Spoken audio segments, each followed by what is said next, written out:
It's kind of shadowy. Yeah, well, we're getting darker.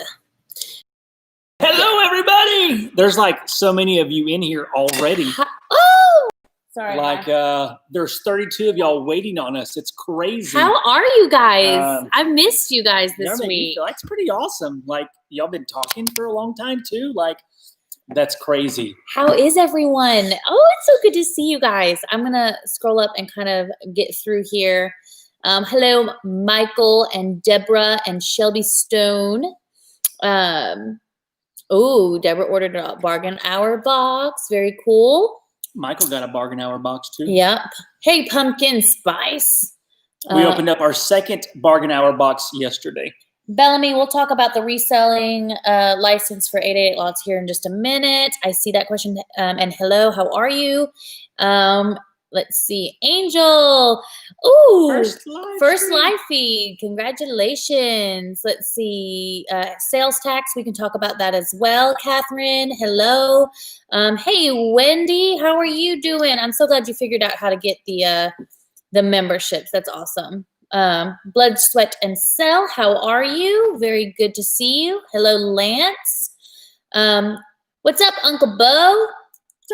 What's up, Deanna? I'm trying to catch everyone here. What's up, Tom? I'm trying to. Oh, I missed some people here. You're like jumped. It jumped down, and I'm trying to catch you now. There goes. Let's see. Joanne West. Hello. Good to see you. Scotland. Debbie. Hello. I'm trying to catch everybody, guys. Jessica. It's so good to see you. It's good to see you back on the stream. What's up, Vinny? Hope everything's going well. What's up, Vince? Tom King. Hello. Daisy. Jasmine.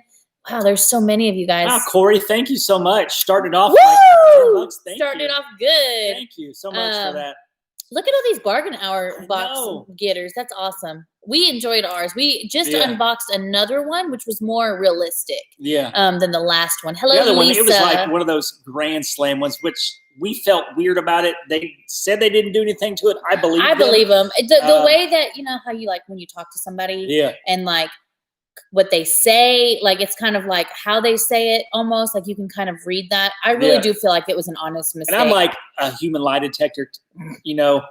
I used to work in restaurants for like 20 years, and I could tell when somebody's looking at me and they're not telling me the truth, or their voice fluctuations and all that. Yes. It's just one of those boxes. I know TJ, he got like a $600 headset, headphones. I don't know. That's earpiece. It's a phone. I said phone, headphones. That's why I did it.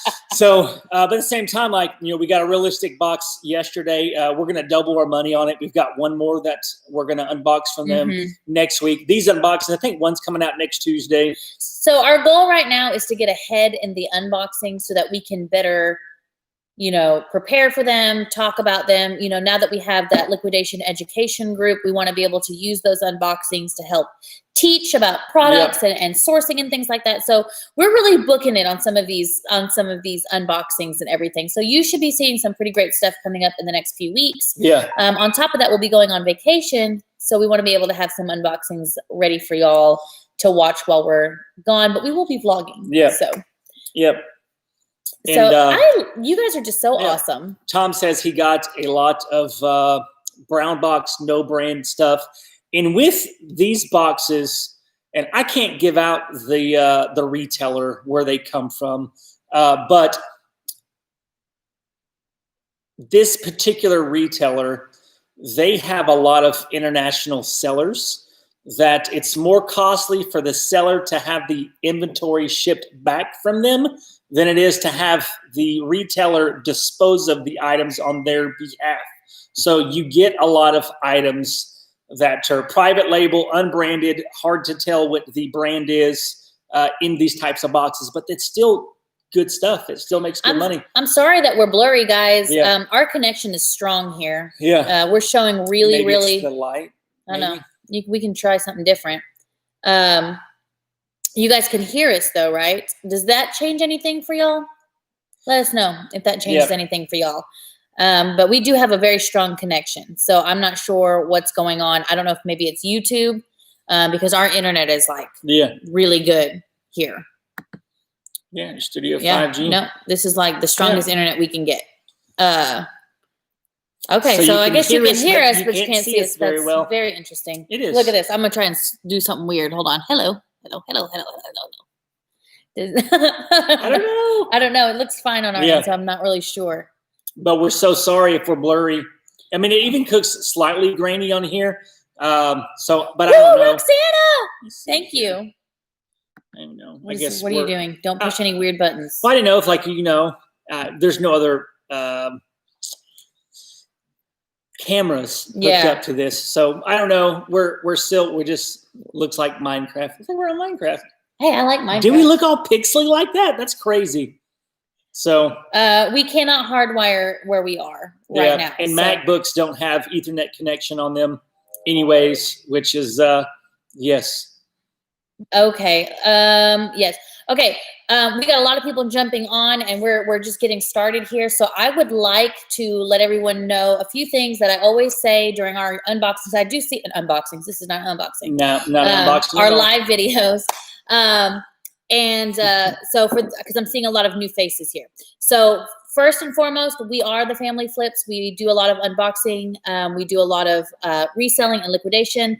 And so if you're just joining us, this is kind of a way for us to be able to answer questions, talk about the reselling climate, kind of discuss some things, so on and so forth. If you look in the chat screen and you see a blue name with a wrench, those people are moderators. Those are people who we have vetted, that we have relationship with. They help answer questions. And they help monitor the chat to make sure that it is family friendly and safe for everyone. We got a super chat from Roxanne. I did say Roxanne. Did you? Yeah, I did. Oh, I must have been doing something. I'm so sorry. And then if you see somebody with a green tag, they are membership members. Yep. Membership members. They're YouTube membership members of the membership. And so they just have signed up for different perks. They may be resellers learning how to make a business out of reselling, or they just may be supportive people who just really want to see more content and be more involved in what we have going on. So if you do have questions, please put them in all caps. It makes it so much easier to see. And we also have quite a few moderators on today, so I'm very, very thankful for that. So thank you, moderators, for being here with us today. Tom, our son is doing great. He has a great spirit. If you don't know, he broke his leg at the pool what was it, Sunday? Saturday, and got a cast on Tuesday. And he's learning how to get around. Yes. So he's doing really, really good. Thank you guys so much for asking about him. We have an episode coming out tomorrow where I talk about that I hadn't been sleeping that much because he wasn't sleeping well, but I will tell you that the last 2 nights he has slept very, very well. He actually slept. He's my alarm clock in the morning. And today my alarm clock went off late, like at 7:30. So that's how good he was sleeping. It's usually like 6:15, 6:30 he wakes up. But today he slept in. Yeah. We did have some questions at the beginning of the chat also. So when we get there, one of them was about 888 lots and a reseller certificate, I remember. And the other one, I cannot remember what it was. So if you're still watching, would you re-ask your question so that I could remember what it was? I know it was something. Yeah. So I guess 888 lots, the unboxings that we've been doing recently, we like the stuff. It's, it's a good product for our strategy. If you don't watch our vlogs, you are really missing out on a lot of stuff about the story of us. Yeah. But just our process, how we do things, and it's very systematic. And we put it all in there so that you guys have an idea of what goes on behind the scenes, so that if you are in familiar processes or familiar situations in the future, that you don't know exactly what to do, but you understand like a process of figuring it out. So that's that. But 888 lots, they do require a reseller's license or a business certificate to be able to buy from them. I'm not sure why, but that's just how they do it. That's the way their business is set up. And then in regards to sales tax on eBay. Thank you guys for reminding me. I appreciate it. That eBay collects and remits, meaning that they collect and they pay the sales tax on your behalf. They didn't used to do that, but now for all the states that are requiring sales tax be paid, they collect the sales tax, and then they will pay the state or the city that it's supposed to get the money to on your behalf so that you don't have to worry about it anymore. Yeah, okay. Hey, TJ, by the way, I meant to say hey to you What's up, as TJ? well. And everyone. And Trey Baker, one of our new friends. Awesome, Trey. Thank you so much. Hello, Jody. And Oscar, hello. I'm just loving all of these new faces, or names, all these new names. I know you guys all have faces to your names. So, Shelby, is it worth it to have an eBay store? I would say so. Yeah. I would say so. eBay is free to start.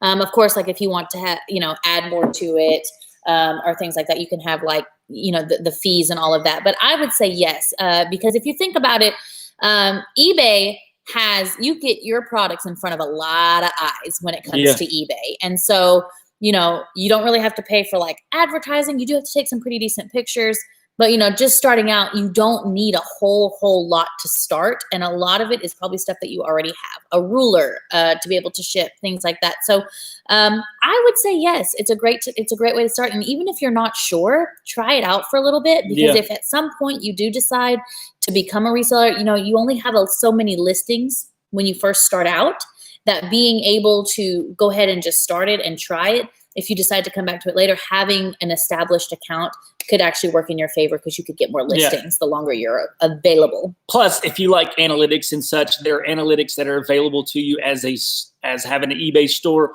that are not available to you if you were just doing it as a non-eBay store. Yeah. And Bellamy Furrow, you don't have to sell the stuff. I think it's what you're asking. Anything that you buy, you don't have to sell it. But if you do want to buy from them, you have to have a reseller's license or a business license. Other liquidators, you don't have to have one, and you can buy it just to keep or buy it to give away as gifts. You don't have to sell any of it if you don't want to. Yep. How are we? Are we in the new office, Jessica? Yes, we are in the new office. We're trying different spots in the office. There's a conference room here that we can rent, but generally around 7 p.m. there's nobody else here. So we're just kind of out in the main lobby area, and we're trying different spots for lighting just to see. So we got to bring a ring light. We meant to bring it this week, but we forgot. Yeah, I forgot. And then the closing of the flea market, it's just part of the adjusting of the business, honestly, Joe did a lot of the work for the flea market booth. And so when he says, hey, we're not really profiting, it's not really worth the amount of time that we're putting into it right now, I believe him. I didn't really have for a long time, because of all these other things like the YouTube memberships that were growing and the liquidation guide and all of that other stuff. I just didn't have enough time to be able to manage that and the flea market booth. So we kind of split some responsibilities there. And he was just like, man, like I'm putting a lot of work into this for not a lot of profit. Yeah. So we went ahead and closed it. So it's been like a huge weight off of our shoulders, but now we have this whole new problem of, okay, like now we got to figure out how to do a garage sale, and figure out, and we're going to do a garage sale, but I think we have to figure out some other creative way to move smaller product items, because I think once we are caught up and we don't have any old excess smaller items, it'll be fine. Yeah. And for those of you out there who are thinking about doing a flea market, don't take it as us closing our flea market down as a statement that all flea markets are bad. Right. Like, for one, we knew that the items that we sold in this particular flea market in our town was going against the grain or against the norm of what is in those stores. Like, they don't really have new items. It's traditionally a lot of antiques,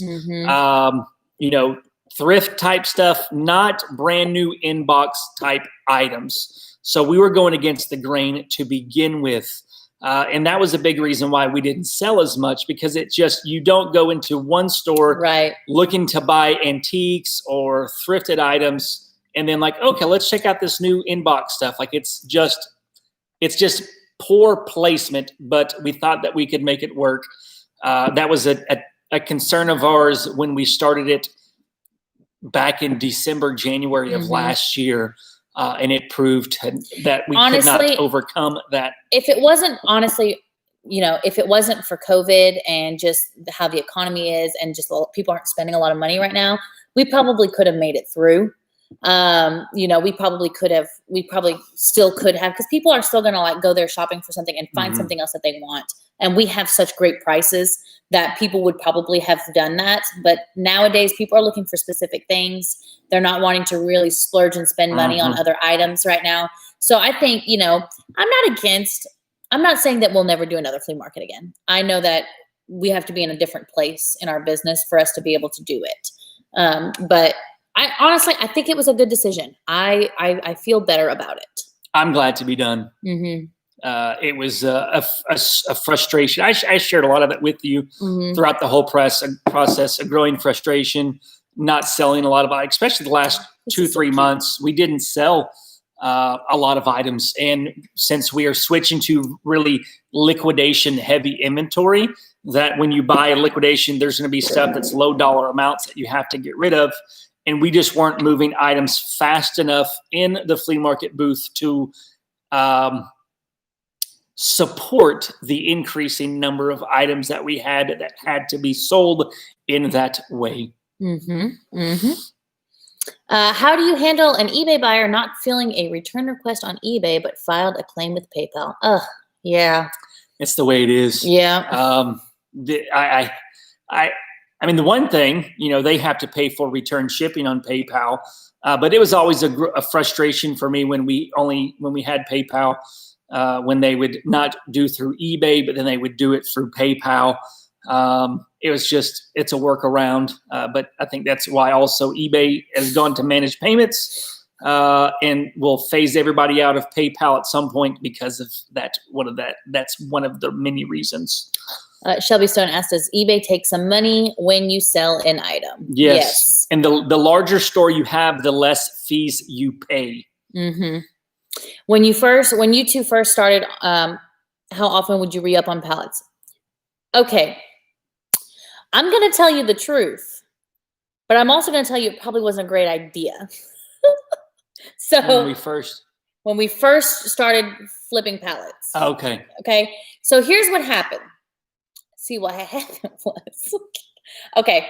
Just bear with me here. Are we still grainy? Are we still I'm curious to know. I'm so curious to know. So we were traditionally resellers, but also technically kind of wholesalers. We'd buy wholesale amounts of I think it was like cell phones, GPSs, stuff like that. And the market changed. And so we found ourselves not like it went from, you know, I mean, it probably like tripled in price. So it was really, really difficult for us to pay our employees and do all of this. So Joe was like, okay, I got to find a way to source more items very quickly. So we ended up buying a pallet of salvage kitchenware. And we didn't really know what salvage was. We just kind of jumped the gun and just started buying it. It was a terrible, awful pallet. Then the next set of pallets that we ended up buying after that was, we bought 2 pallets. And then we went through those, and then we got really addicted to the dopamine hit, like, you know, like being able to buy pallets. Then we went from there to getting a warehouse. Huh? So we are pixely. Sorry. Oh, see, really? That's what we look like. That's so weird. I don't know why that is. That is very weird. We're funny. Like, I don't know how y'all are. We're so sorry. We don't know why the quality's so shot. Sorry. Man, y'all couldn't have told us? They did. Oh, man. Sorry, I interrupted you, but I look like a robot. I know. Like I'm like, It's like we're being painted on the screen with a paintbrush.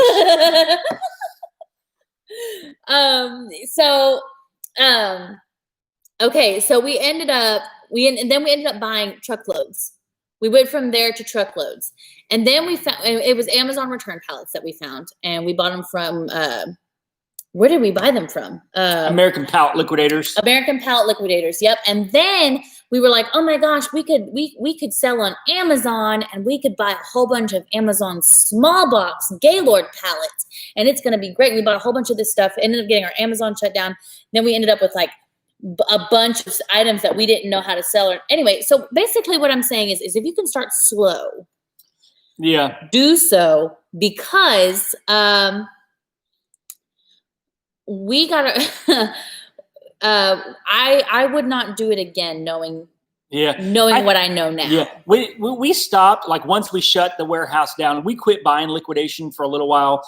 And just because we had so much that we had to work through, we were getting our wholesale business reestablished, because we kind of quit doing it when we started buying the truckload. But we would start buying like 1 pallet every single week was our goal.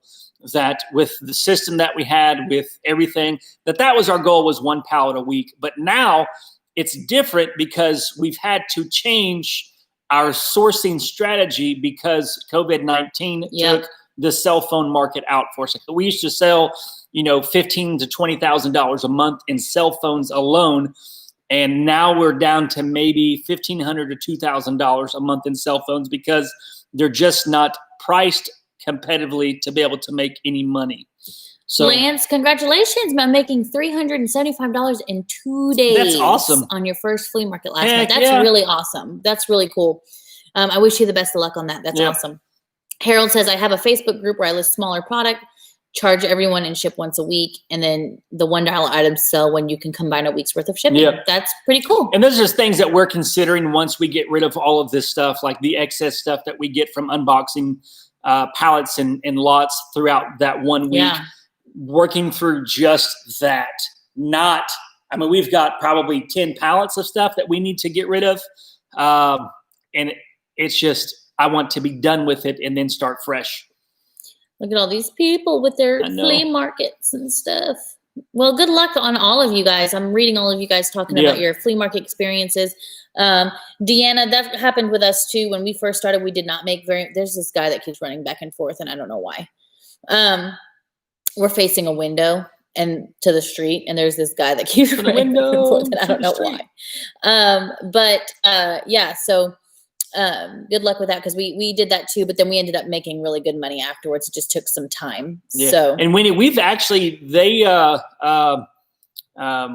getting Blood, Sweat, and Sell. Thank you guys. What's up, Leroy? Yeah, I was on Emily Conway's live stream last night, and you were on there. You have the grit that we like, just figuring it out as you go, and not letting life circumstances stop you. But it will probably be next month before we unbox the jewelry and clothing lot, because as we are planning, unboxings for the whole month, we're buying inventory 1 month at a time. So we've already got all of October's inventory and unboxings scheduled. So we'll get that next month for those of you that are looking. And I know if y'all are looking at getting some of the electronics boxes from Bargain Hour, they do have another truckload that's coming in this next week. So check back. Now, Jody, the cell phone sales, we don't normally talk that much about, and we don't really talk a lot about our sources for that, because we didn't want to create competition for ourselves. But we, in all honesty, we haven't really been purchasing very many, because of, I believe it's because of COVID. A lot of the main places that we purchased from were places with very, very intense lockdown stuff going down. So people were not trading in phones, like people were not really dealing with returns and things like that. So the places that we would normally get cell phones, and still to this day, even though a lot of places are opening back up, a lot of people aren't wanting to buy new phones and trading in phones. They're not really wanting to do that because they're not working right now. So that being said, we have done a lot of shifting our business and focus to liquidation, because pretty much that's the only thing. Like we used to supplement our income with the wholesale stuff, and then we used to also supplement our income with my doula stuff. And right now, doulas are not allowed in the hospitals. So it's just like our two like cell phones was our dominant money maker. And it's not anymore. Liquidation is one thing that we kind of did part-time, but now we're having to do it full-time to pay the bills because of COVID-19. So we're in the same process that a lot of you are in. Granted, we knew how to do it. We already had systems in place to be able to do it, but we're adjusting just like everybody else is that have been impacted from COVID. like it's a full-time thing for us now too, even though reselling was always a full-time, but the different ways of reselling is different. Okay, we've got a lot of new people coming on who are talking about our camera situation right now. Like, it's going in and out. I don't know that restarting it is going to help. We have great internet connection. Yeah. I don't really know. I think it might be a YouTube situation because Wi-Fi speed is high. Yes. We're on 5G. There's no connectivity issues. So we apologize that I think it's the platform. I don't think it's people. us. And if we were to stop the stream and restart it, I can't guarantee that that's even going to fix the problem. Yeah. So I'm really sorry about that. I think it's a YouTube issue. I'm not sure. We did have some questions. It says, what advice would you give for someone just starting out? I think one of the biggest things that I could suggest to somebody who is just starting out is to start slow and start small. Do not invest your rent, your gas money, your light bill money into buying pallets, because liquidation and reselling is, especially liquidation, it is always a risk. There's no way to completely eliminate that risk. But you can, over time, after making a few mistakes, after learning how it all works, you can lower the chances that you will make a mistake because, you've made a few of them yourself. But if you're looking and you don't have a lot of money to spend or a lot of capital to spend, I would start with selling things around your house. Because everybody has books or DVDs or clothes they don't wear anymore that you can sell for money. Once you get enough for that, I would start with something a little bit smaller than that. I would start with like lots, as opposed to pallets, because lots can be shipped traditionally instead of having to organize freight and things like that. So basically, if you start small and you work your way up, then you tackle different aspects of the business and you're not tackling them all at once. If you go out and you buy a pallet and you don't even know how you're going to move those items and you don't know how shipping works on your platforms, this is going to be a headache and it's going to be very overwhelming. So, you start selling things in your house so you can get used to the platform and the listing and the shipping and all of that. Then you move on to lots so that you don't have to worry about organizing freight or things like that. You can use what you already know from shipping things around your home and then move to lots. So if you're catching I need more coffee because that was a very long explanation. But just start slow. Start slow, move up in steps. And that way every problem that you come up with and everything that you need to master won't all have to be done at once. Jasmine asked, what are your top recommendations for places to purchase pallets? Local places that you can go to build a relationship with, talk to the liquidator, talk to people who are there that purchase from that liquidator, get an idea of the type of the reputation that they have. Those are our recommendations. I do have a blog, we go into more detail on these things in our YouTube memberships, but I do have some blogs for starting information for those of you who are looking for some place to start. But in that right there, learning how to build relationships with your liquidator, if you go to www.thefamilyflips.com/blog, you should be able to find some information on there that will help get you started. So that is what Yeah. And Eileen, we talked about Lucas earlier. He's doing well. He's getting around. He's crawling around. He's scooting around in his butt. He's back to harassing his sisters, which is like him. He's such a little brother, but he is on the mend, and he'll be in the cast for 4 weeks. It would only be 3 weeks, but we are going on vacation 1 week, so he will be in the cast a week longer. So, Yep. Hello, Kay McCoy. Lance says he watched another live stream earlier today, and it was the same exact way. See, that's what I thought. So I figured it was probably not us because I've seen this happen before. Yeah. So. And Jody, finding something else that no one else is doing. There's those things, and just do lots of research. You can find something that not a lot of people are doing. If that's the case, you won't really probably find it on the internet or on YouTube. But there are lots of things that you can find. For the longest time, we didn't mention cell phones on our YouTube channel. We don't Like, we sell them. I don't show people what we sell. I don't show any of that stuff because I'm not trying to create competition in that area. It's the same thing with wholesale. There's lots of items out there that you can buy wholesale that you're not going to find on YouTube or online, because if you find those lists that say, hey, buy these items, thousands of other people are going to see those same lists. They're going to be buying the same items, and then you're all going to be stuck with those items, or you're just going to sell it for very, very cheap. So, yes. Deanna, the worst pallet I've ever gotten is Walmart. Live and learn. I believe you. Yep. I 100% believe you on that. Where do we get our boxes for shipping? Well, we recycle a lot of boxes because, you know, we get stuff all the time. If the item is damaged and we move it somehow, or we sell it locally where the box isn't necessarily needed, we may reuse those boxes for other things. Sometimes we'll, for like very, very large items, which is not very often, we'll just buy a box. If it's just like one box here or there. Sometimes we'll do what we call Frankenboxing. Where you put two boxes together. And also, if you go to the website, UPS, they have shipping UPS, supplies. FedEx, USPS all have free shipping supplies. Yeah, so you can get boxes and stuff. The same thing like when you walk into a post office and they've got those boxes there that you can use. You can have those, you can request that those get delivered to you, and you can start there, which is what we do. Yep.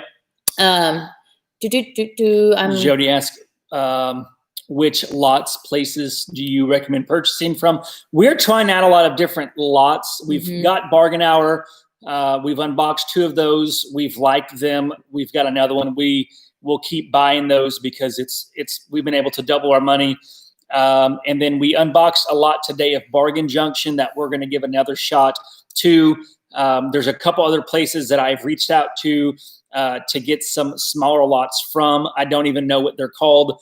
But there's smallerlots.com, there's Quick Lots, there's Texas Resale Group, Wholesale Ninjas. I don't buy from any of those, but a lot of people do. I just feel like their prices are a little high compared to what I can get elsewhere. And I also want to mention this, that I think a lot of times we forget about this, and I want to make sure that we mention this, that my reselling business is very different from TJ's reselling business, is very different from Jessica Shields' reselling business, is very different from Vince's reselling business and all of that, because we all have different space requirements. Like some of these people, like I know TJ, he's got a store that he processes a lot of his stuff in. We have a garage. That's what we got. We've got a garage, and we may have a storage unit and we can move some stuff too.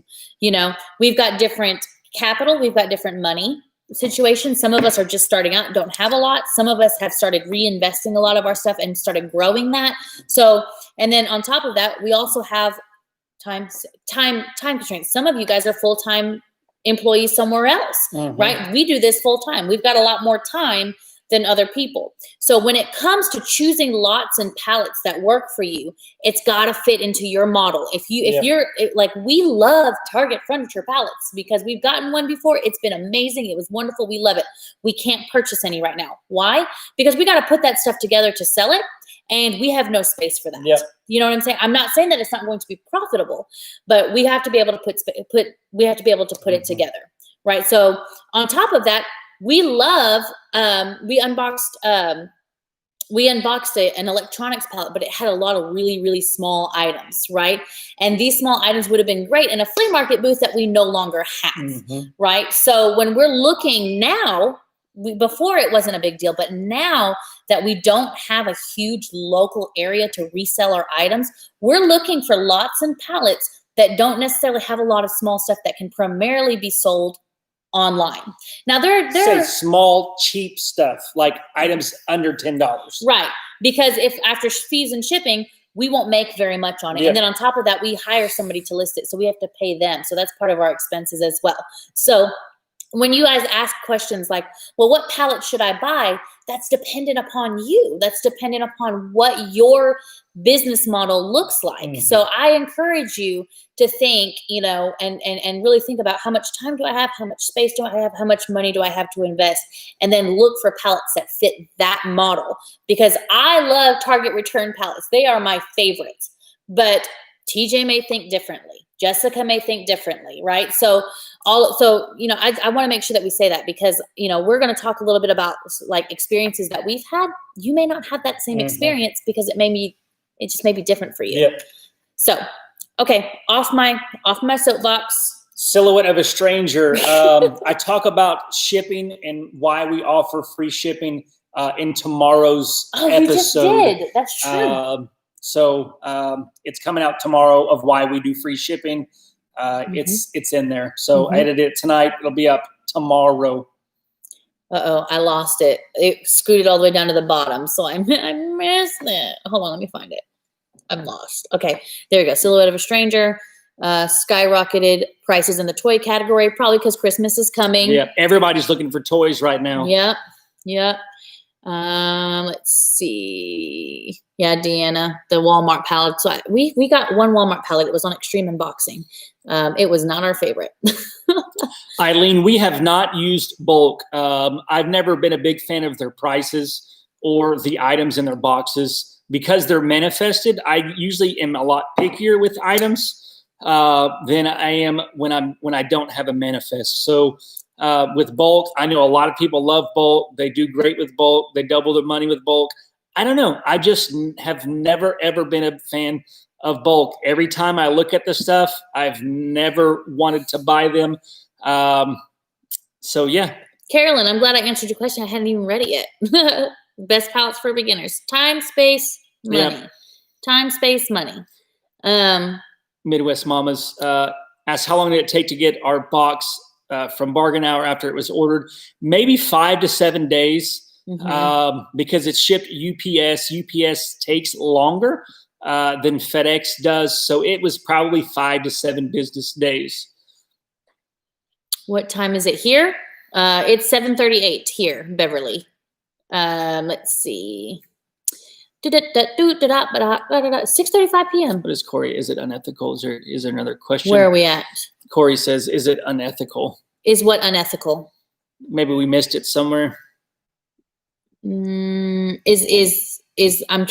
curious to know if it's like a liquidation reselling. Are you asking about that? Just let us know and we'll answer your question when we get more clarification.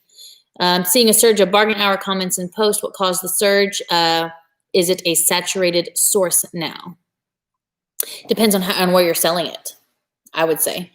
I don't think it's saturated. And also you got to think like everybody needs chargers. Everybody needs, like the stuff that's on here, they're fairly replenishable. I mean, people are going to buy it whether they're selling the stuff, whether it's being sold online or not. Like if they don't sell it online, they have people locally that are buying whole pallets of it.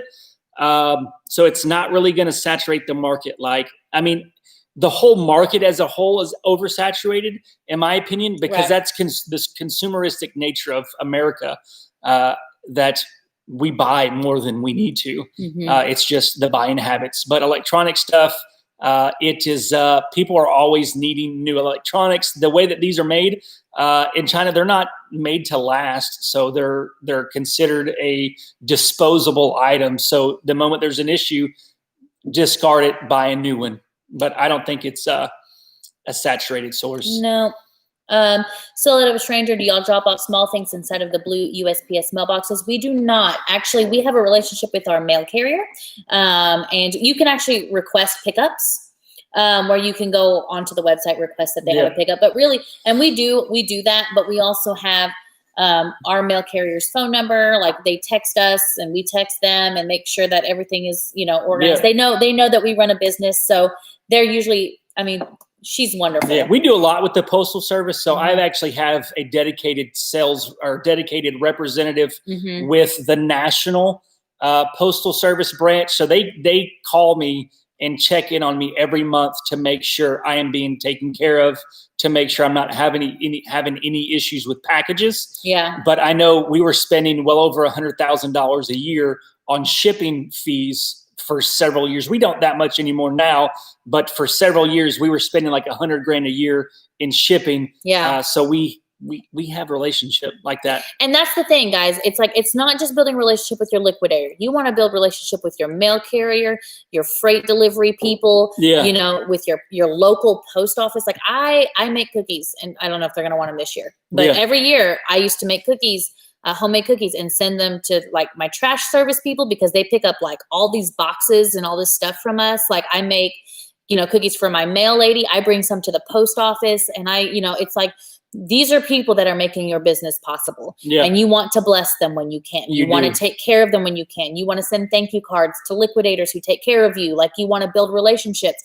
Like, you know, a lot of like, you know, we're building relationships with people from Bargain Hour and from Market Street Liquidation. We want to be friends. We want our business to bless other people's business, and their business to bless ours. So that's it's like our FedEx. Like I've got his cell phone number to not our local driver, but he is like a supervisor for his contracted division of FedEx. I text him like, hey, can you send one of your guys to pick up a package today?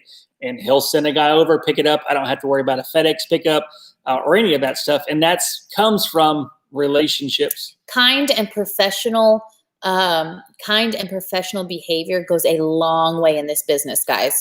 It's not about you. It's about all of us working together to make something happen. And our business would not exist without postal service workers, without the trash people that come to pick us up, pick our stuff up, without freight drivers. Like all of these people make it possible for us to be able to do what we do and live our dream. So they deserve respect and blessing. Bulk says somebody's prices are gone up. Bulk gets their goods from Target. That Target, they didn't sell any liquidation for a long time. So the prices did go up because there was a shortage, and then Target flooded the marketplace for a while, and all of these middlemen bought up loads and loads of pallets, and now it's being introduced, but at a higher price because Christmas is coming. That's the free market. Let's see. I feel like we missed something, but I don't. Did we ever see Corey? I don't see that Corey. Is it ethical or unethical? Is it ethical? I'm not quite sure. I still haven't seen it. Let's see. Hey, somebody did mention this, and I'd like to reiterate. If you do have questions, it's a lot easier for us to see it if you put it on all caps, because there are other conversations going on between people in the chat, moderators to chat. There's moderators on here helping other people out. So if you have a question that you want us to answer, please put it in all caps so that we can address it. And Angel, she says she buys a ton from bulk. So, and and I know like Hooked on Pickin', she buys a lot from bulk and does very, very well. So like I said, you know, she may recommend bulk. We don't, because we don't buy from there and we don't like it. And that's fine. Like there's no right or wrong answer here. It's what works best for you and for your business. And Angel says that she loves bulk. So, you know, and that's great. And we totally love that, and we respect that. And I think that's awesome. Ooh, homemade fudge. I love fudge. Tanark 409 Couponer asks, do you recommend new couponers selling on one platform, or which platforms? I've started eBay, doing well, thinking about adding Amazon. So me personally, I am probably a lot different than a lot of other resellers. I think you'll hear most resellers say selling on many platforms is possible. The more eggs you have out there, the better. Me personally, I don't think that's a good idea. I think one platform is challenging enough in the beginning that I would encourage you learning that one platform, getting to where you're at least doing $100 a day in sales, or whatever your goals are, that you're consistently doing $100 a day in sales, and then start branching out to other places to sell on. eBay has enough exposure that it's got a lot of exposure. Are you laughing at the dumpster diving thing? Yes, I'm reading the conversation about dumpster diving right now. And if you buy liquidation, I don't recommend selling on Amazon. There's just, especially for a new Amazon seller, that if you're experienced with Amazon, you could probably get away with selling certain items on Amazon and get away with it because you know what to look for. You know which listings to avoid selling items on. But if you're brand new, I would not do it. We did it. We got in big trouble. Thank you so much, Wendy. Like, you're one of our biggest supporters. I want you to know that. So I wouldn't do it. I would just, the fewer the platforms, the better. At some point in time, I do believe that there is going to be software like List Perfectly. There's another one, I forget what it's called, that does full automation from one platform to the other, meaning that if you have it listed on eBay, it will automatically list it for you on Mercari. And then when the item sells on Mercari or eBay, it will change the quantity to 0 so that you don't oversell the items. But they don't have it right now.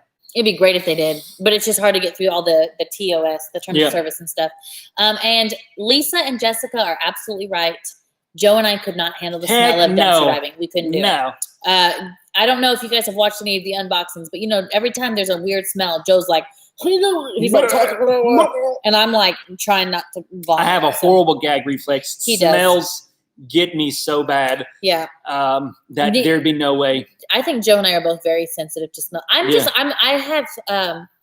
don't have like a disorder. I just have I have sensory, like, it's not like a sensory disorder. It's like a highly, I don't know exactly what it is, but I'm way more like my, like, sight, like lights and sounds and smells and like excessive touching. Like I'm not like, I don't know how to explain that, because it's not like intense or very severe, but I do have it where like I can't focus or I can't function in weird situations. What's up, Madman Treasure? I know you got 88 lots. I hope you do well. Are you okay? And, I hope you're going to film it. When we buy 88 lots, we buy for the top 10, 20 items. We don't buy for the bottom ones. Those are the ones that we just plan on selling at garage sale, getting rid of. It's those top 20 items or so that we look at to whether it determines whether we buy a lot or not. Let's see.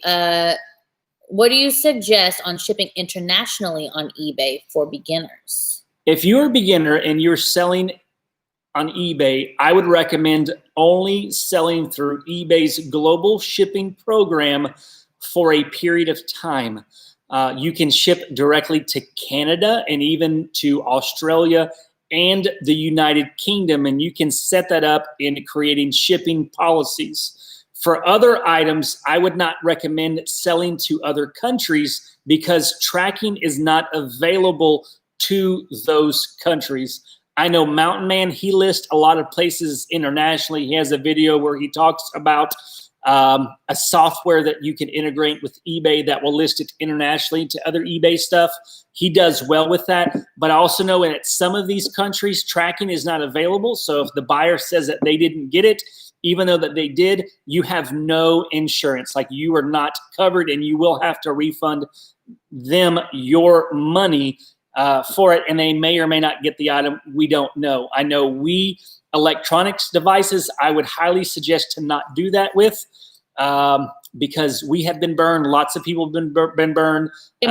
Yeah, especially a lot of European countries, a lot of African countries. Just fraud is extremely high.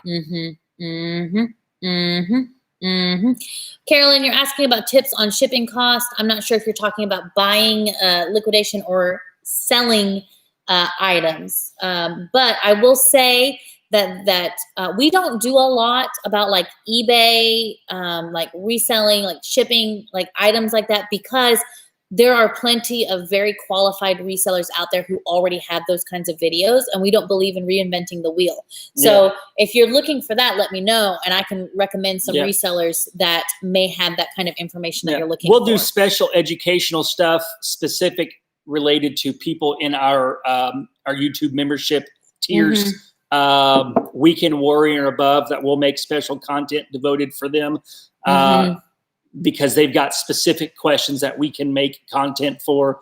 But like Jessica said, there's lots of other videos out there. Yes, and very good. They're very good resellers out there that can do that. So Mary says they sell on Amazon, but do not sell their liquidation items on there. Very smart.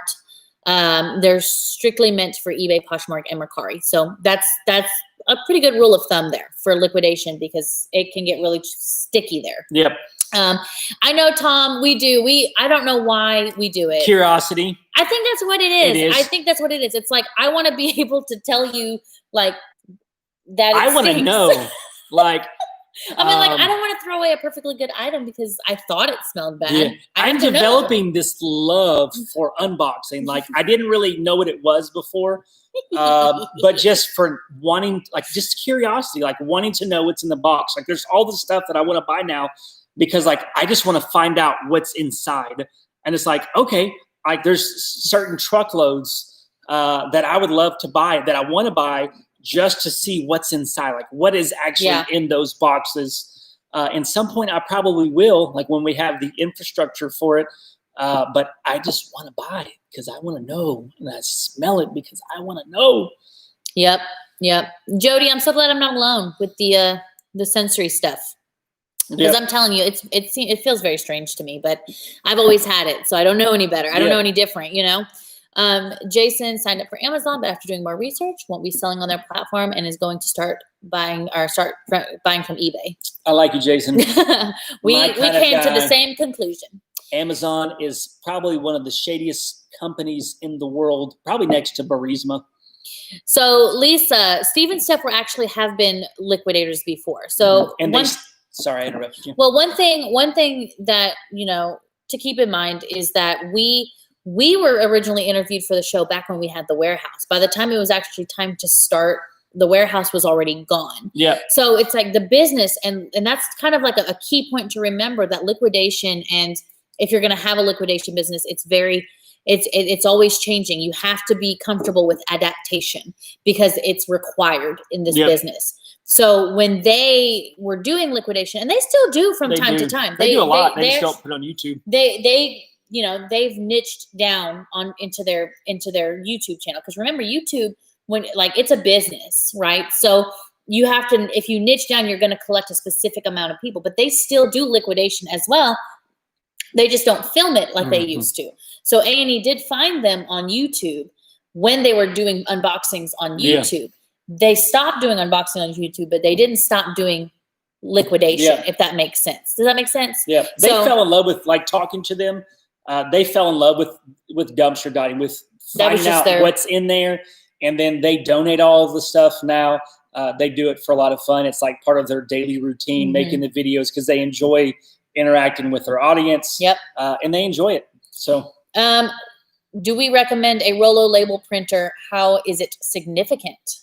I love it. Yeah, I love mine. I didn't get a Rollo until last year. So we were resellers I was a reseller for like 5 years. Man, it's a lot of deleted comments. Thanks, TJ. Thank you, TJ. I don't know what it was said, but thank you. But I didn't have a Rollo printer for the first 5 years, and I wish I would have bought one probably 3 or 4 years ago. Do I recommend you getting one right when you are starting out? No.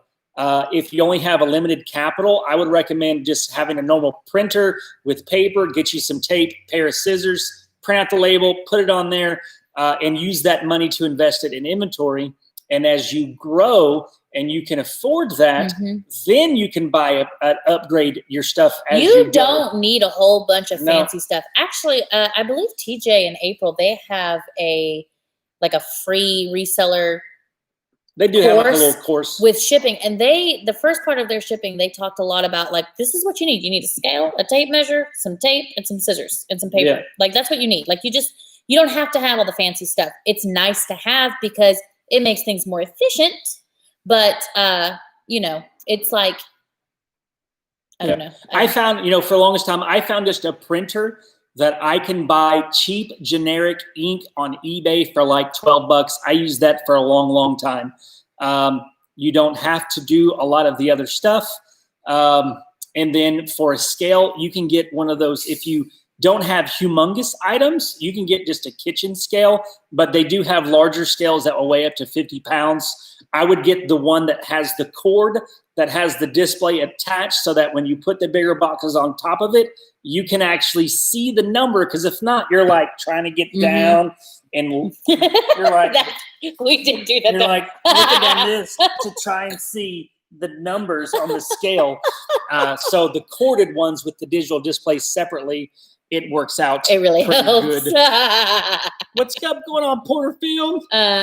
I believe, Kelly, I believe that all platforms that you sell is gonna take fees out in some way. Yep. You just have to look at their terms of service and find out exactly how much. But, you know, in order for them to keep running, they have to be able to take some fees. Yeah, and I imagine Macari will probably increase their fees more because they've been operating in the United States for 3 years. They have yet to turn a profit. That they are some country in Asia. They're based out of Asia. They're not an American company. And they didn't charge fees for a while, but they are not making any money as a company. So at some point, I know they Why just are you so far over? I don't know. They just started charging fees, but I perceive that their fees are just going to increase to be even more than eBay's is just my hunch because they need money.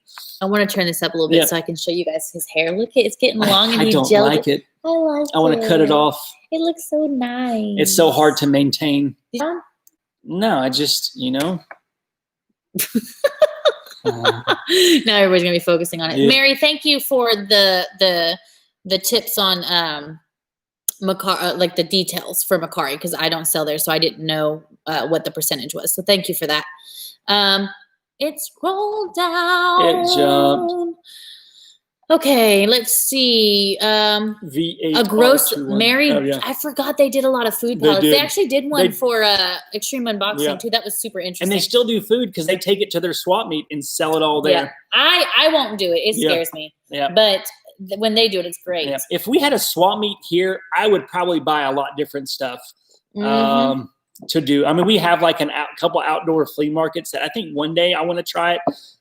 Just because I think it would be fun, like just interacting and they call it haggling, bartering. Bartering is different than because I don't want somebody haggling me. Bartering is where you trade items. For okay, items. Well, what's it called when negotiating? No, the negotiating thing. Haggling is like a derogatory haggling. No, just negotiating. Like like haggling. You can negotiate with me, but you better not haggle me. Kind of. I think so. Okay. I mean, wait, somebody might need to clarify that, but Lenora, how are you? I just saw you in the chat. He scrolled up, but right before then I saw your name. How are you? I don't think I saw you last week, so I hope you're doing good. That's awesome. Let's see. Where are we at? Kitchen scale. See, Mountain Man Treasure started with a kitchen scale. Dang it jumped again. Let's see where we at. If I missed your question, let me know or re-ask it would be great. Jasmine, it's # family flips. # family flips. And I believe you can use that code as many times as you want to because they have had a lot of people purchase them because of us. They are giving us some free stuff to give away to you guys here coming over the next couple of weeks. So I'm excited about that. TJ says, we're old. We can't be trying to see those numbers. Which numbers? The scale numbers. Oh, I know. I've still got 2015 vision, though. It went from 2010 to 2015.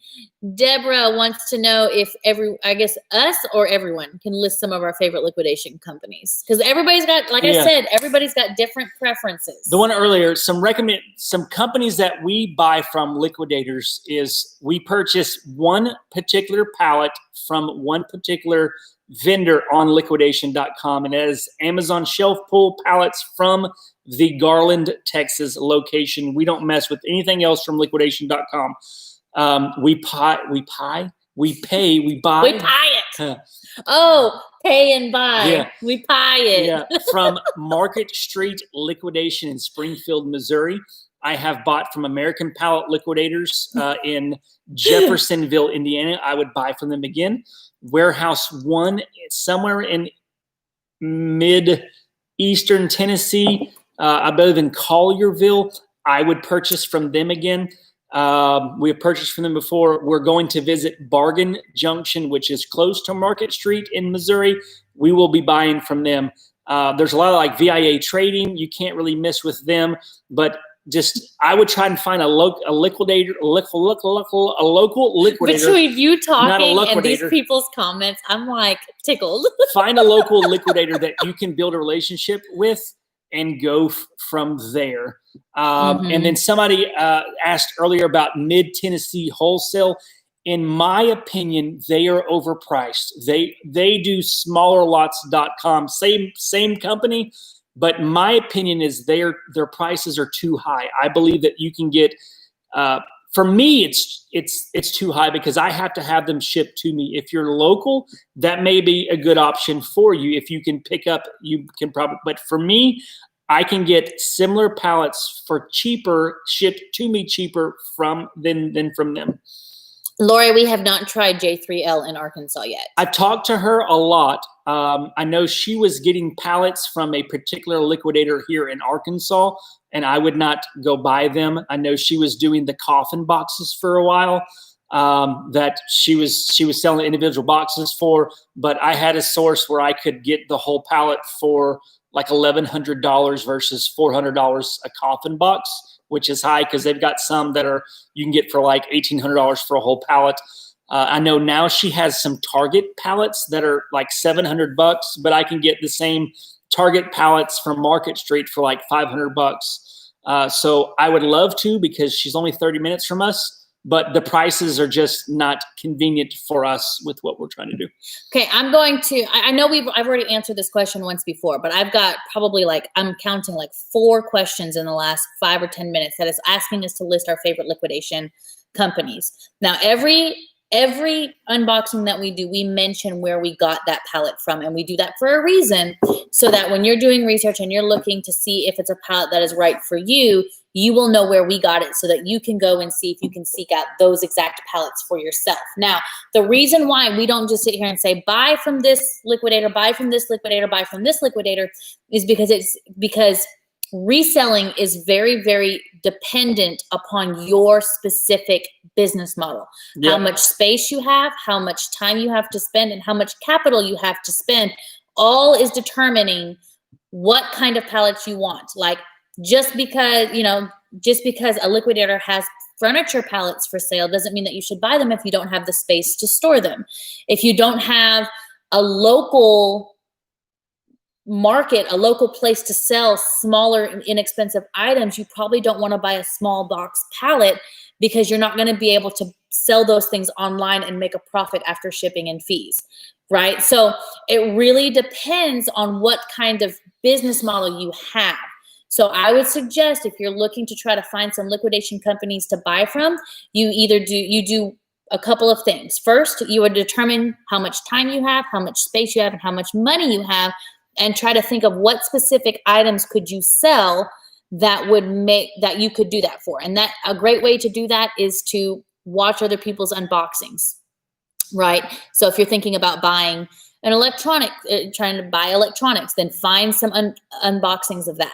Secondly, maybe find a reseller or a liquidator, a liquidation reseller whose business kind of matches what your business is going for. Like, if you're a small town like liquidator, you're doing it in your apartment, maybe you can find somebody out there who does that already. You know what I'm saying? So try to learn from that, and try to learn from all of that. I'm not going to sit here and I'm not ignoring your questions. I'm not sitting here saying like, hey, don't, I'm not going to tell you because I'm trying to hide it. I don't want to steer you wrong, because I don't know your business model. Yeah. So I can't. And we have all of these tools on our website. Liquidation is not a cookie cutter answer, and we're not going to give a cookie cutter answer, because it's just not responsible for us to do so. Because a lot of people, they look at what we buy and they're like, all right, well, I'm going to go buy that. And then they want to blame people when it doesn't go as well as they wanted to.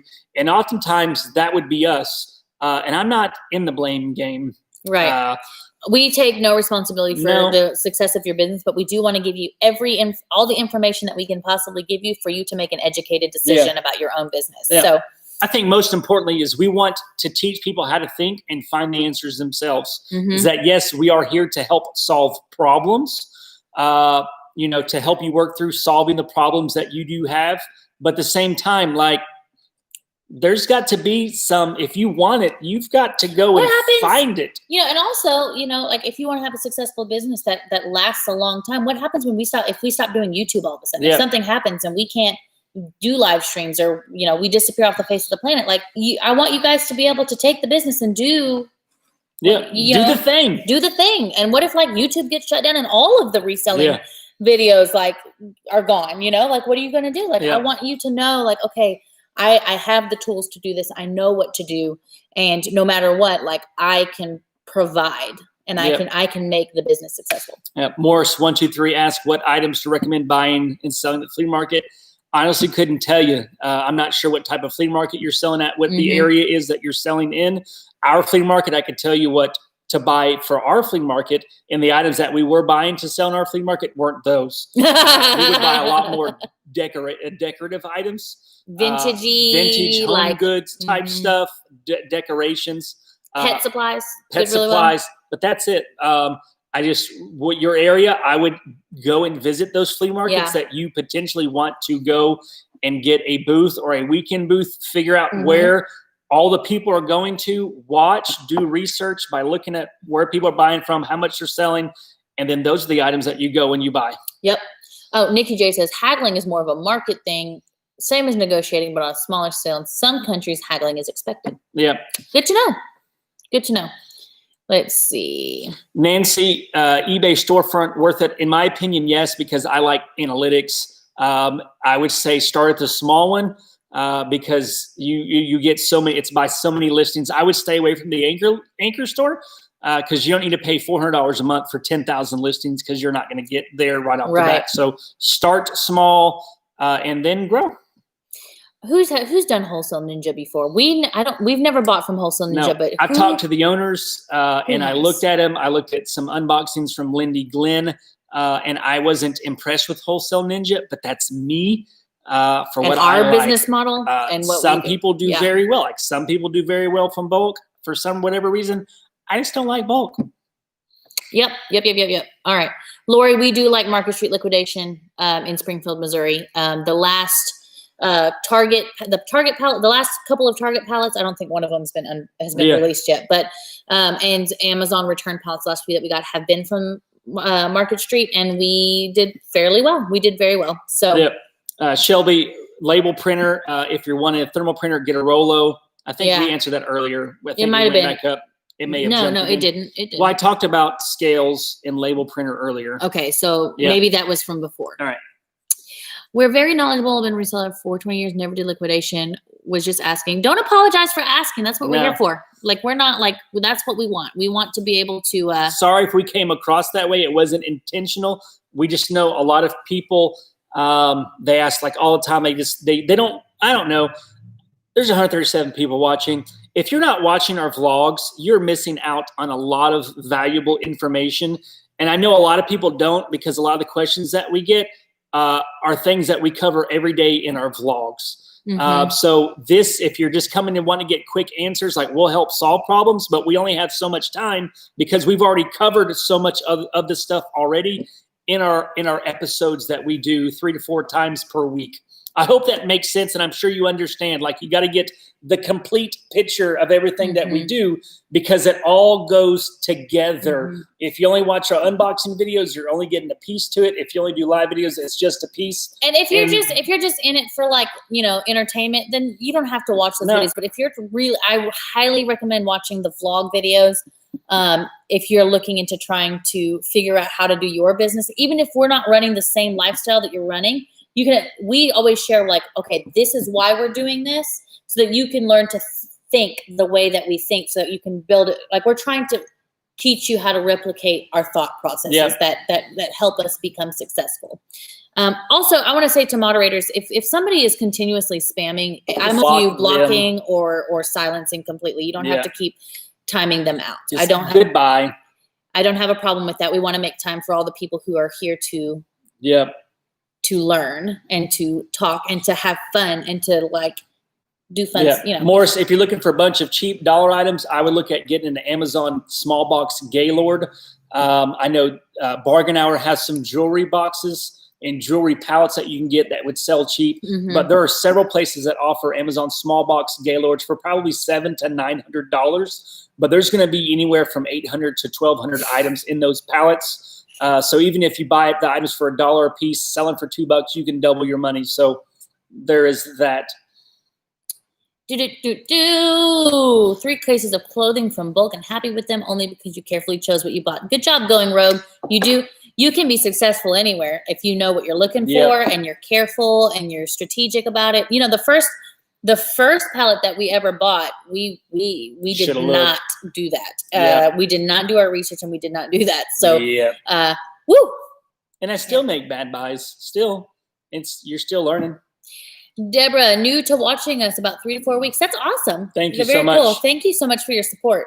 And we appreciate your questions. We do. You guys never need to apologize for asking a question, even if it's already been asked before. I'm a teacher. I'm used to, speaking a lot of the same things. So I get rowdy sometimes. It's not that. It's like his passionate looks very like, it does, yeah. He's passionate. He loves what he does, and he wants people to be successful. So that's what you were seeing. Let's see. Where are we at? Is it a tax number they are looking for? Are we talking about 888 lots? I'm not sure what tax number we're talking about. Where are we talking about here? It may be the EIN number. I'm not sure. You'd have to ask them. Wendy says the vlog has been beneficial for them. Very cool. Very cool. And I'm telling you, like a lot of we always think of like when we have like a problem that needs to be solved in our business, we always try to find a way to make a story out of that in our vlogs so that we can show the problem solving process. It's all about the process. A lot of people hate the process. But that's part of it. That's part of it. And it's like with business and with anything in life, really, like it's never about the destination, because if you are a pusher, like we all are, once we get to this destination, that's not going to be enough, because we're going to have our eyes set on something even higher and even more. So you're always going to be chasing this part. And if you're only obsessed with, and if you're only like preoccupied with the destination, then you're never going to be happy, because the destination is changing. It's like moving. It's like a carrot. Yeah. It's like a carrot in front of your face, and you're just walking, and like there's like that. You know what I'm talking about? Y'all know what I'm talking about, right? With the fishing pole. I know what you're talking about. You're like, yes. Yeah. It's the process is where you actually learn the stuff that you need to know. Like there's so much stuff that we go to YouTube for, we go to Google for, that we can get the answer, but we just skipped over the whole process that is actually going to teach a lesson that we need to learn in order to accurately appreciate the answer or accurately apply that tool or that technique, that new thing that we learn. It's the process where we learn it all. And so we want everything quick. And our whole thing is like, we just want to teach people how to think for themselves, enjoy the process, and not just give people the answers. Joe and I had a conversation a long time ago, a few years ago, where we're like, we're not interested in looking perfect for you. No. We're not interested in looking like we know it all. We don't. That's why we have so many moderators that we trust to help answer questions, because they know things that we don't know, and I'm not interested in telling you that I've done everything right and all of those things, but I am interested in telling you that if I've made a mistake, that I'm taking responsibility for it, and this is how I did that process, because that can be applied in a lot of ways. Even if I made the wrong choice, it's still a learning opportunity. You can't. The only way you fail is if you stop. There are no failures in this life unless you stop. We're all just learning as we go. Okay, hold on. We got some questions here. I think we're like missing some stuff here. Okay, hold on. Jason, we price. It depends where we sell. If it's on eBay, we're gonna price it competitively based off of the price comps that we get from eBay. We want to sell our items faster, so we price aggressively and we add the best offer feature for people to be able to make offers. If it's on Facebook, depending upon the item and what it is, 66 to 80% if it's brand new of retail value. If it's used, anywhere from like 40 to 60% depending upon the item. Yeah. And Rich, I don't know if it's the tax ID number or the EIN. Do you know? I don't know. I just gave them I just sent them my business license and they had it. But I think it may be the EIN. If you're not a corporation, you're a sole proprietor, your EIN, you can apply for it on the IRS website. You can get the EIN number immediately, but it's your social security number also. It should work. But That's it's an 888 lots question. Maybe ask them. Yeah. Let's see, Christine. We have not gone to the 888 lots. It's kind of far for us. They're in New Jersey. So, and we're way south. So I'm not against it. Maybe I would like to go visit all. Maybe when the COVID yeah. stuff passes and it's not so hard and we can maybe bring our kids and like do like homeschooling type thing there with them, we would love to be able to do something like that. But as of right now, we have not. But I would not be opposed to it for sure. Going to see, I'd love to go see all the places, you know. Swimwear. I need to get a new swimsuit. Andrew asked, if you're limited on storage space for your inventory, do you think it's better to lower some prices to clear out some space?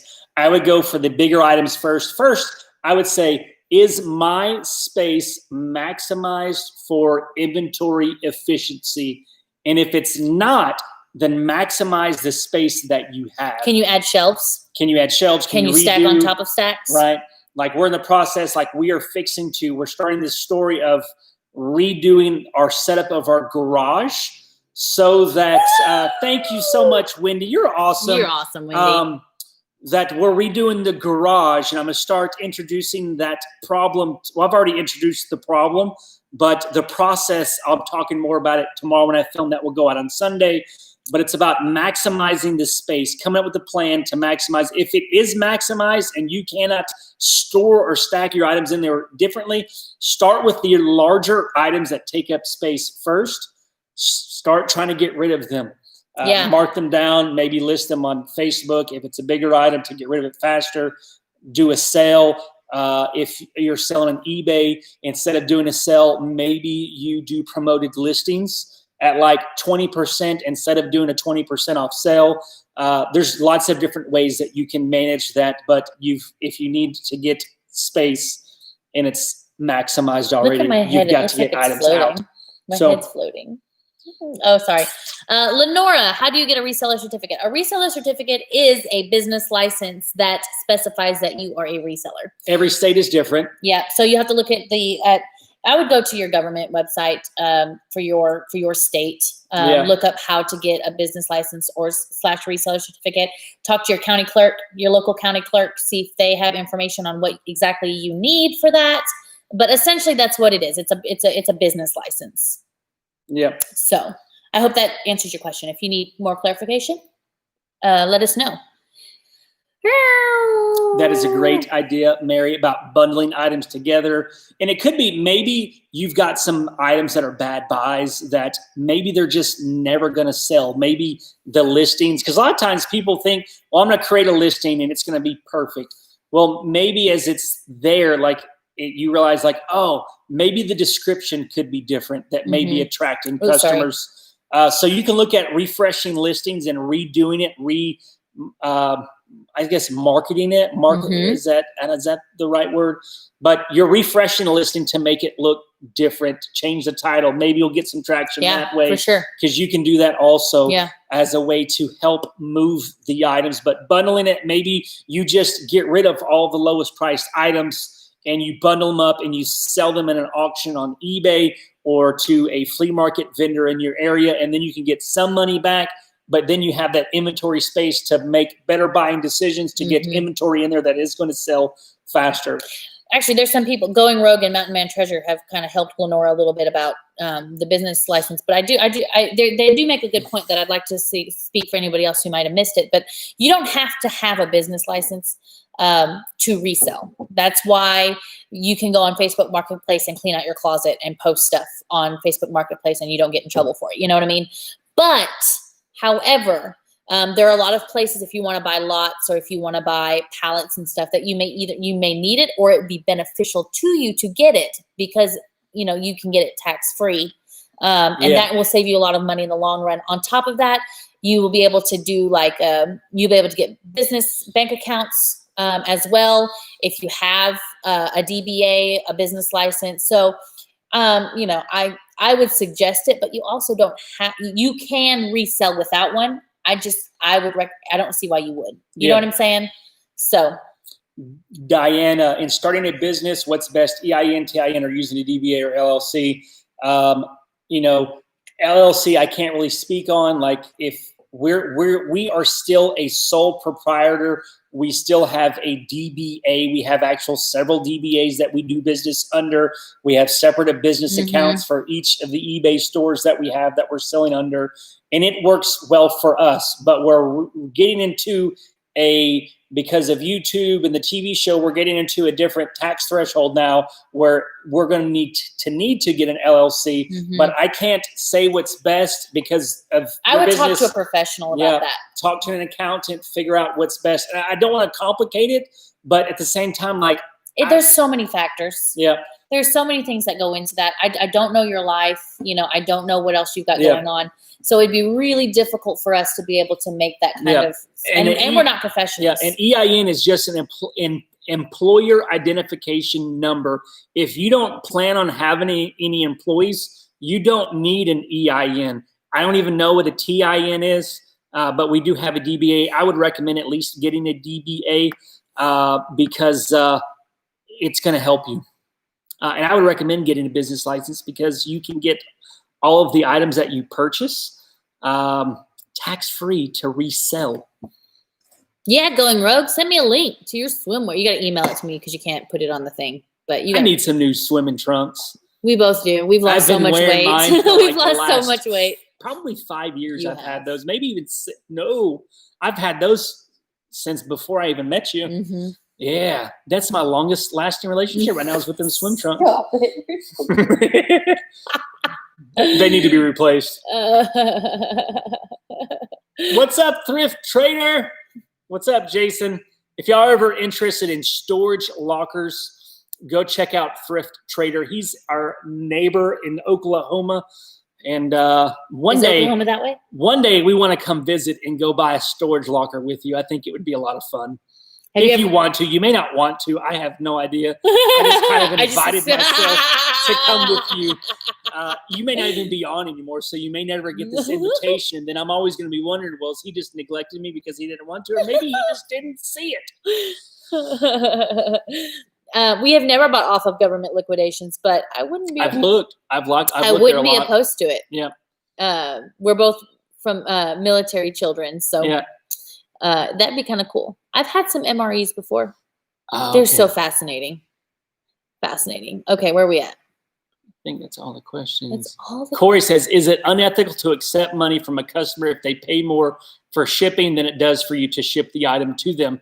I think it's a personal thing. So on eBay, if I put something in that is going to a customer and I put it in a padded flat rate envelope that it states in the shipping, whatever I choose, that it's going in a padded flat rate envelope, the customer pays for that shipping cost. They are paying without the eBay shipping discount. So they're probably going to pay around $1.50 more than what you are going to pay. I do not believe that is unethical because they're paying the natural cost of shipping for that item.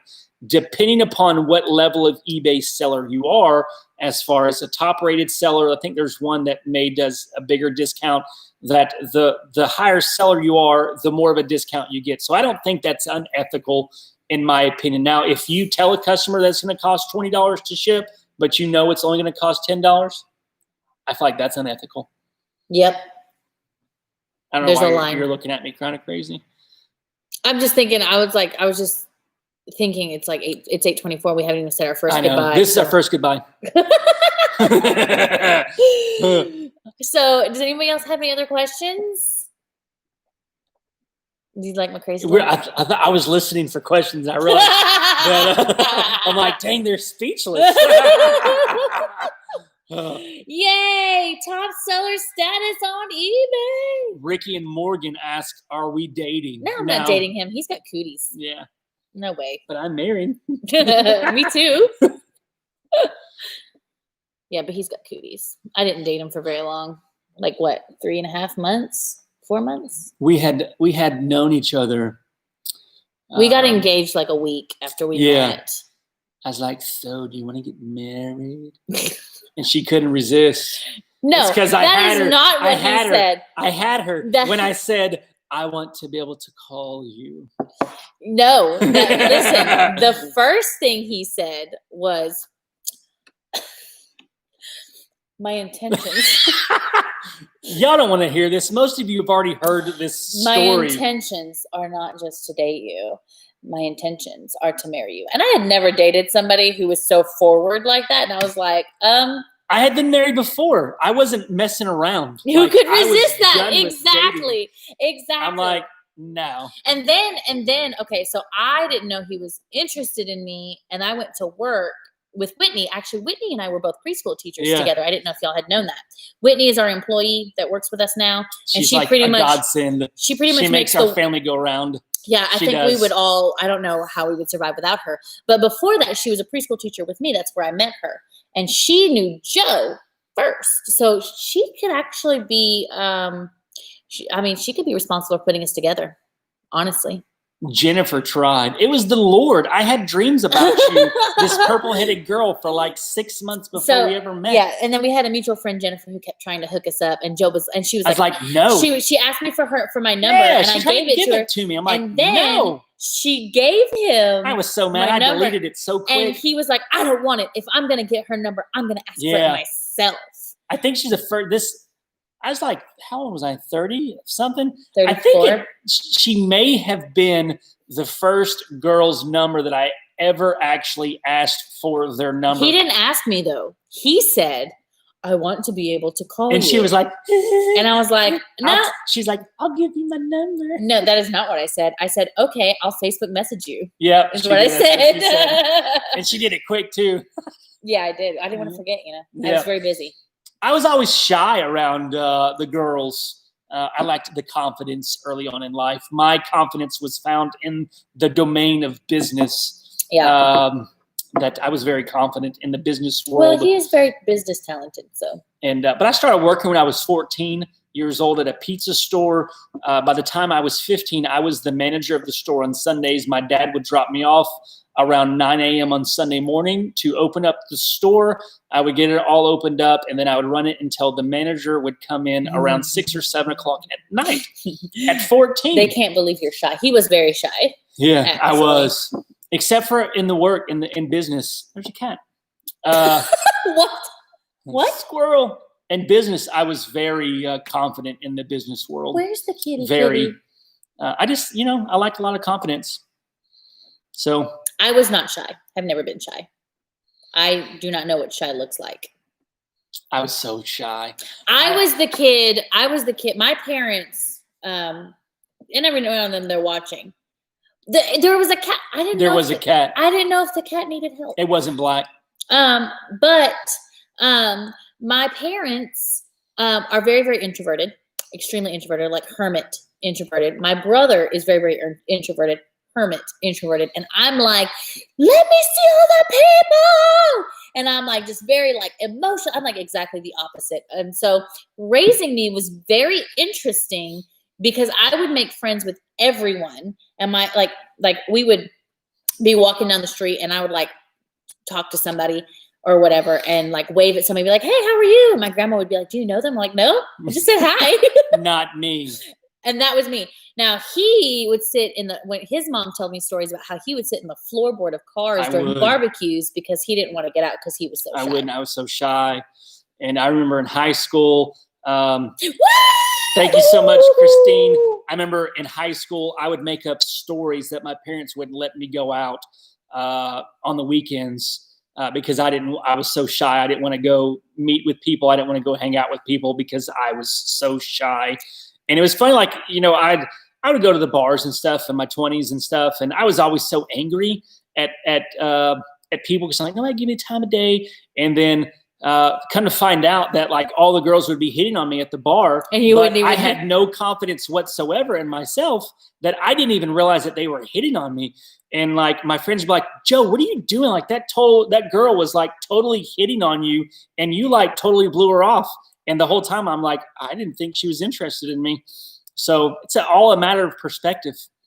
Going rogue. Wasn't shy, just didn't like people.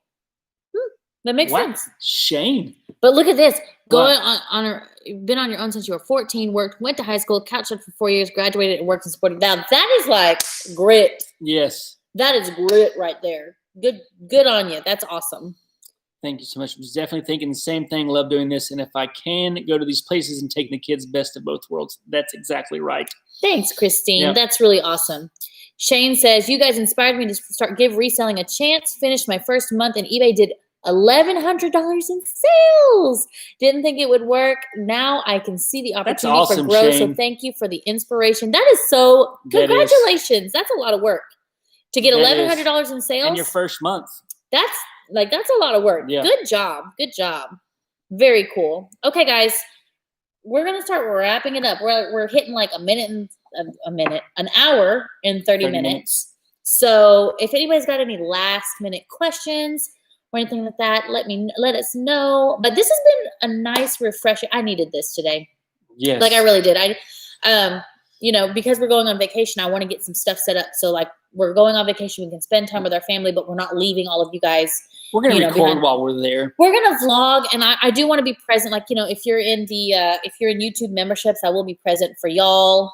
I may not be answering a whole bunch of emails or anything except for all the stuff that goes on in our membership groups.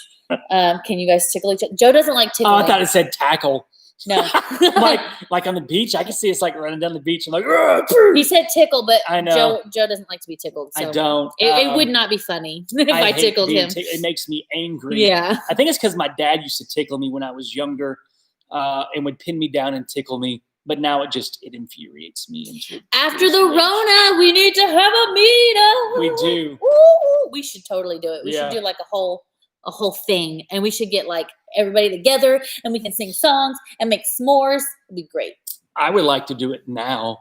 If there weren't public perception consequences. I think those who know will know. Okay. A box from our karaoke. Yes, let's do karaoke. No, I'm not doing karaoke. I'll do it with you. I used to sing Garth Brooks karaoke. Friends in Low Places in college. We will vlog, Shane. We'll vlog. We will. We can't not share this with you. You guys have been with us for so long. We've got to one up our vlogs from the beach last year. Man, we were terrible vloggers. I mean, it's like one of those things where yes. Okay, y'all. Okay. Oh, on demand. Yes, they're on demand. I'll sit back and yes. Oh my gosh, we're gonna have so much fun, y'all. I'm so excited. I cannot wait for all this. I'm brainstorming all these ideas. It's gonna be great. Yes. TJ doesn't like to be tickled either, so. And I'm like, Joe is 10 years older than me, but I'm the older sister in like my family, and he's the younger brother. And even though he's 10 years older than me, we still have like older brother, little brother tendencies. She does get me, man. It's so annoying. She gets me. And I want to encourage one last bit of advice is find another like-minded individual that is doing this that you can partner with and help hold each other accountable to goals within your reselling business.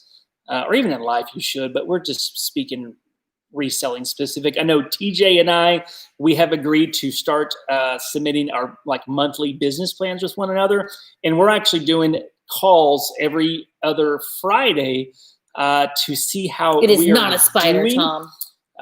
With our business plans, with doing the things that we said we're going to do, just like creating a safe place for each of us to be able to process our situations, but also to be able to hold each other accountable to do what we said we're going to do to make our business better. Ultimately, we're just eliminating the excuses that we all might use as individuals because reselling, like, you don't really have a boss. It's you. And sometimes we are not very good employees to our business, and our bosses need to get onto us. Woo! Thank you, Lance. Thank you, Lance. Okay, guys, same time next week. Oh, yeah. Yeah, one more, and then we won't be going live on the week that we're on vacation. So Will we be going live any of that week? I don't know. You didn't have it in the schedule. Well, it's because we hadn't talked about it. I didn't get it in the memo. I think we should still do live. Okay, maybe we'll still. It may not be the long. same time because we'll be on the East Coast, so we can't really stream, until 9:30 at night there because our kids will be with us. But we can do. We'll figure something out, but we'll give you guys plenty of notice. So. Yep. Anyway, okay, really, this is our last goodbye. Yep. We are heading out, but we'll do this again next week. And in the meantime, you guys have my email. So thank you so much for all the super chats this evening. It was really a big blessing to us. Yes. Thank you guys for loving us. We yes. appreciate you guys so much. And we love you guys back. So until next time, friends. Peace. Peace. We're not gone yet.